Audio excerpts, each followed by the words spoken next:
Hello, see how you are this morning, and I wanted to share a little bit more about myself and what it is that I actually do.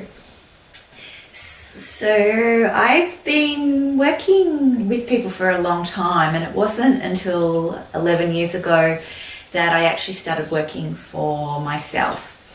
And when I first started working for myself and I was brainstorming of what to actually call myself, I kept with what it was that I felt was strong within me.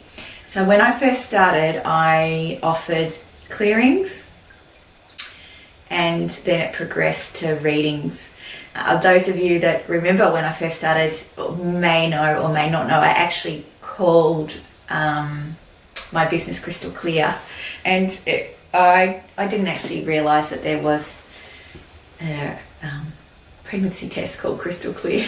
Anyway, my first business cards were Crystal Clear, and I found that people that came to me were just very trusting and open and came along to see me, and I would focus on clearing them.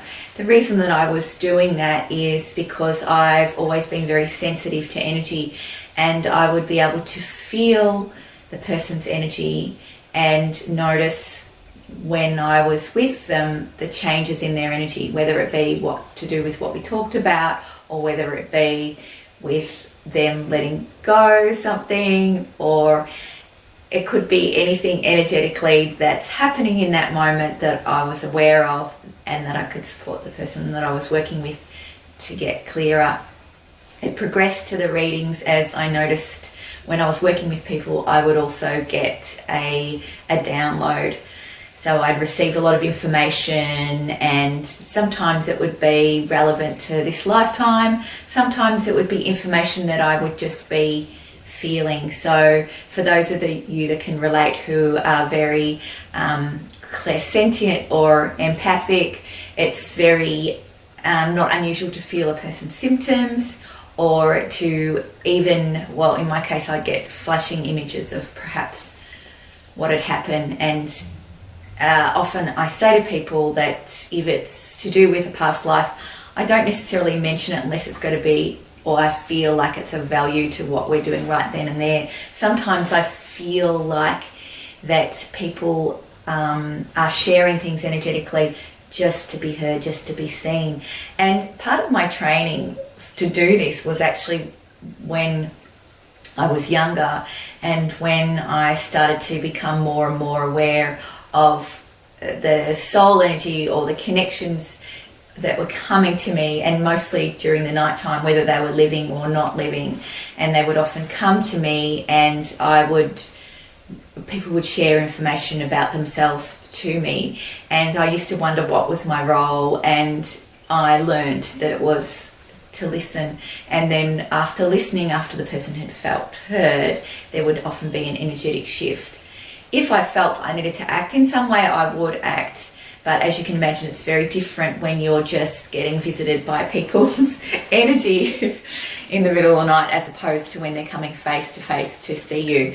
And that was why I also wanted to start working with people, because it wasn't going away. It was happening to me all the time, where I was having people energetically sharing with me, and perhaps at some level they were aware of it, but perhaps at another level they weren't aware of it.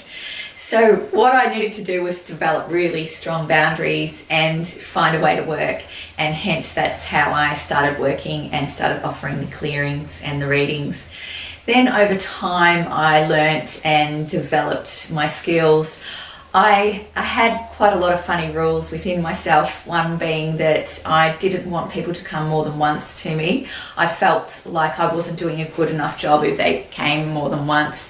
And I was challenged on that when I became aware that a lot of people were getting value in coming back again because they were shifting or something really deep or getting really clear, and it was their way to support themselves. So I let that point of view of only you're allowed to come once, and I'm glad that I did that. I suppose my biggest learning through doing this work over the years has been to be always trusting in myself, always doing my best to be in integrity.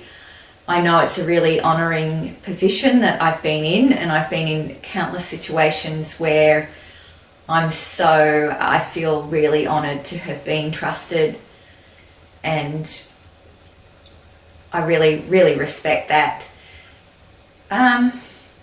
As time went on, I started to I felt the impulse to want to teach, and I feel like I'm more there at the moment. I still love to mentor clients, and I still love to run groups. My area that I'm wanting to develop and to spend more time in these days is teaching, and because it's taken me a while to put a framework myself around what I was doing for it to be relatable to others, I feel it's been a natural evolution.